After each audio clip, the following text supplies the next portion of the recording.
हमने एकादशी का व्रत आज किया है, हम पारण कैसे करें? उदित शर्मा।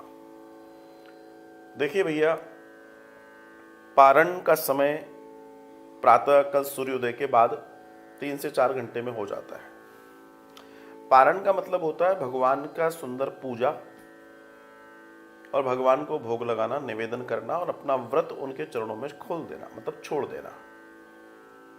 जब पारण करते हैं तो एक बात जरूर ध्यान में रखिए, हे भगवान, जो भी हुआ, जो व्रत करवाया आपने, जो त्रुटि हुई आपकी, जो अच्छा हुआ आपका, हम आपके, है ना, ये दिमाग में रखना। एक बात। दूसरी बात जो बहुत महत्वपूर्ण है, अगर आप फल पर रहते हैं, फल पर, तो आपको पारण अन्न के साथ करना चाहिए। अगर आप निर्जला रहते हैं तो आपको पारण जल के साथ करना चाहिए।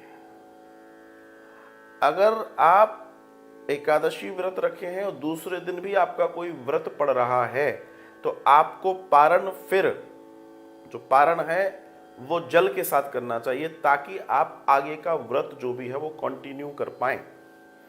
ध्यान रखें, मैं हमेशा एक बात कहता हूं, व्रत एकादशी का जो एक्चुअल मीन है या व्रत का एक्चुअल मीन है, दैट इज फ्रूट्स, फल। इन व्रत के पीछे का जो साइंस है वो बड़ा सिंपल है। वो साइंस कहता है कि 12-13 दिन में जो हमने अन्न आहार लिया है, जो भी भोजन लिया है, उसके जो टॉक्सिन्स हैं, उसके जो विषैले तत्व हमारे भोजन के द्वारा शरीर में पहुंच गए हैं भैया, जब आप फल खाएंगे तो फल टॉक्सिन्स को खींच के बाहर ले जाएंगे और आप स्वस्थ हो जाएंगे, आप फिर रिफाइन हो जाएंगे। फिर आपकी एक नई साइकिल तैयार है 12-13 दिन की, उसके बाद फिर एकादशी आ जाएगी। So for toxination, for purification of entire body, fruits are, what can say, mandatory in vrat. Mandatory हैं, आवश्यक हैं, मैंडेटरी ही बोलूंगा मैं तो। अब आप फलहार में क्या ले रहे हो ये आप जानो।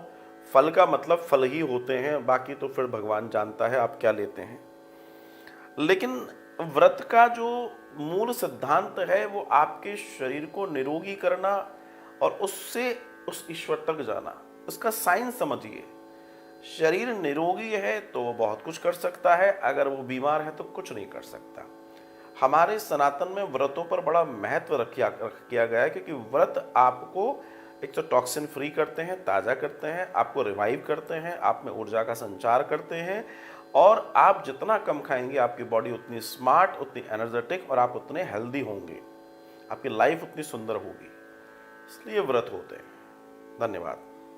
क्योंकि शरीर को भी थक जाता है शरीर खाते खाते, तो शरीर को भी रिलैक्स की ज़रूरत होती है। कई बार आपने एक चीज़ नोटिस की होगी, कई बार आप लोगों को बता दूं व्रत क्यों जरूरी है। आप लोगों ने नोटिस किया होगा कई बार ऐसा हो जाता है कि आपका शरीर खुद अंदर से कहता है आज मेरा खाने का मन नहीं है, तो आप कहते हैं अपनी माँ से, आज मम्मी मैं कुछ खाने की इच्छा नहीं है। पता है वो क्या है? आपके शरीर का ऑर्डर। आपके शरीर बहुत स्मार्ट होता है, वो एक्सेस नहीं ले सकता। तो शरीर जब ये कहे कि आज मैं कुछ नहीं खाऊंगा, तो ये बहुत अच्छी बात नहीं है, इसका मतलब अंदर गड़बड़ चल रही है कुछ, तभी वो बेचारा थक कर कह रहा है। उसके पहले उपवास कर लो, उसके पहले व्रत कर लो, ताकि आपका शरीर बहुत अच्छी डिजाइनिंग में, उसका मैकेनिज्म बहुत अच्छा काम करे। ध्यान रखिएगा इस बात को। धन्यवाद।